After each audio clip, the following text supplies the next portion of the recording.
नमस्कार भक्त हो.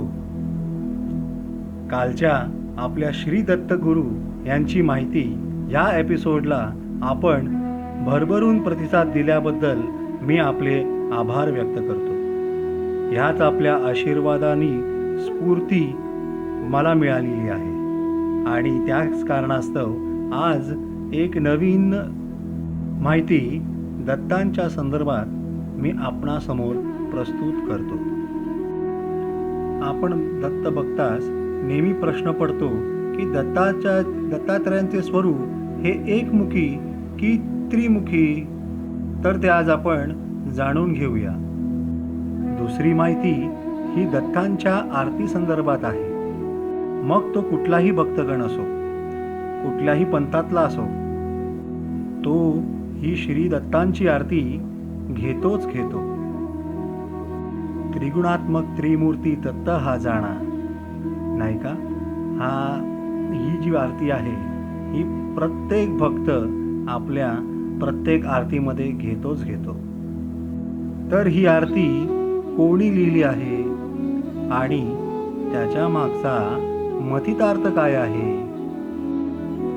मी तुम्हाला मतितार्थ सांगण्यामागचं कारण म्हणजे ज्ञानयुक्त भक्ती ही सर्वात श्रेष्ठ मानली गेलेली आहे. चला तर मग आज आपण दत्तांविषयी थोडी माहिती जाणून घेऊया. श्री दत्तात्रयांचे स्वरूप एकमुखी की त्रिमुखी? आज सर्वत्र आढळणारी दत्तमूर्ती ही त्रिमुखी आहे, नाही का?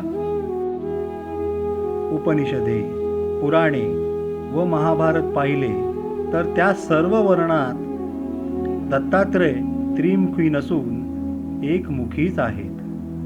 इतकेच नव्हे तर प्राचीन मूर्ती विज्ञानातही दत्तात्रय एकमुखीच आहेत. भागवतात देवत्रींनी अत्रींना यद न ध्यायती ते वयम, अर्थात तू ज्या एका तत्वाचे ध्यान करीत आहेस त्याचेच आम्ही तिघेजण अंशभूत आहोत. पुढे 13व्या शतकापासून त्रिगुणात्मक त्रिमूर्ती असे दत्तात्रयांचे स्वरूप आहे. अनेक साक्षात्कारी दत्तभक्तांना दत्तात्रयांचे दर्शन एकमुखीच झाले आहे. गुरुचरित्रातील परंपरेला आदरणीय मानणारे आणि नरसोबाच्या वाडीतून दत्तभक्तीची प्रेरणा मिळवणारे असे सत्पुरुषही एकमुखी दत्तात्रयांचेच पुरस्कर्ते होते.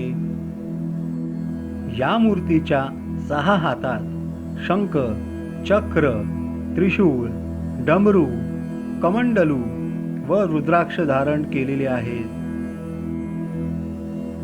या मस्तकावर जटाभार, मुकुट व कमरेला पितांबर आहे. श्री वासुदेवानंद सरस्वती टेंबे स्वामी महाराज यांनी एकमुखी व द्विभुज अशी दत्तमूर्ती पुरस्कारिला आहे. या त्रिमूर्तीचे आणि दत्तात्रयाचे एकीकरण कसे आणि केव्हा घडून आले असा प्रश्न वाचकांच्या मनात उभा राहणे स्वाभाविक आहे. इसवी 1200 पर्यंत दत्तात्रयाचे स्वरूप एकमुखीच होते, परंतु पुढे 15व्या शतकात सरस्वती गंगाधरांनी लिहिलेल्या गुरुचरित्रात मात्र दत्तात्रयाचे स्वरूप त्रिमूर्ती बनले. हा बदल घडून यायला दत्त जन्माच्या कथेत बराच वाव होता. त्रिमूर्तीत समाविष्ट असणाऱ्या तिन्ही देवतांचा आशीर्वाद दत्त जन्माला कारणीभूत आहे. आता आपण प्रस्तुत करणार आहोत श्री दत्तांची आरती, एक चैतन्य आविष्कार. दत्तांची आरती संत एकनाथ महाराजांनी रचलेली असल्याने तिच्यामध्ये मूळताच चैतन्य ओतप्रोत भरलेले आहे.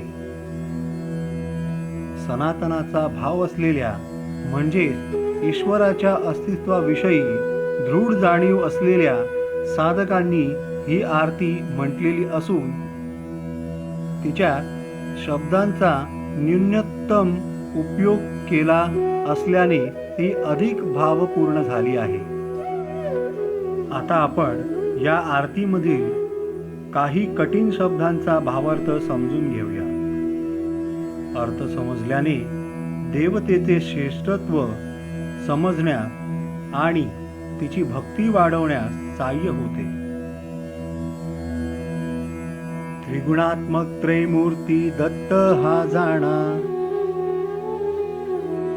याचा भावार्थ वेदांनी श्री दत्तांचे स्वरूप वर्णन करण्याचा प्रयत्न केला आहे. याचा अर्थ दत्त हे त्रिगुणात्मक आहेत, त्रैमूर्ती आहेत, म्हणजेच कार्यानुरूप आहेत. श्री दत्तात्रयांचा जन्म हा ब्रह्मा, विष्णू आणि महेश यांच्या अंशापासून झालेला आहे. हे तीनही देव उत्पत्ती, स्थिती आणि लय यांच्याशी संबंधित असल्यामुळे हे देव वस्तुतः त्रिगुणातीत असूनही कार्यानुसार गुणाश्रहित आहेत. म्हणजे अनुक्रमे रज, सत्व आणि तम या त्रिगुणांना ते आश्रय देतात. नेती नेती शब्द न ये अनुमाना. याचा भावार्थ वेदांनी श्री दत्तात्रयांचे रूप वर्णन करण्याचा प्रयत्न केला आहे, परंतु त्यांना काहीच अनुमान न करता आल्याने नेती नेती म्हणजेच असेही नाही एवढेच ते सांगू शकते. साबाह्य अभ्यंतरी तू एक दत्त. म्हणजेच आत बाहेर पूर्णपणे तू एक दत्त, केवळ गुरुतत्व स्वरूप ईश्वर तत्व असलेला आहेस. अभ्याग्यासी कैची कळे ही मात. म्हणजेच आम्ही अभागी दुर्दैवी लोकांना तुझे महात्म्य कसे करणार. पराही परतली तेथे कैचा हेत. म्हणजेच श्री दत्तांचे वर्णन करायला गेलेली परावाणीही परत फिरली, त्यात कोणता हेतू असावा बरे. दत्तांचे स्वरूप तुर्यावस्थेच्या पलीकडे असल्याने परावाणीही तेथे पोचू शकली नाही. यामुळे ती काही न बोलताच परत फिरली. जन्म मरणाचा पुरलासे अंत. याचा भावार्थ असा आहे की श्री दत्तांचे स्वरूप नित्य आणि अनादि अनंत असे आहे. तिथे जन्म मरण हे शब्दच संपतात. थोडक्यात काय तर मोक्षाची गती. जन्मा मरणाचा फेरा चुकविला.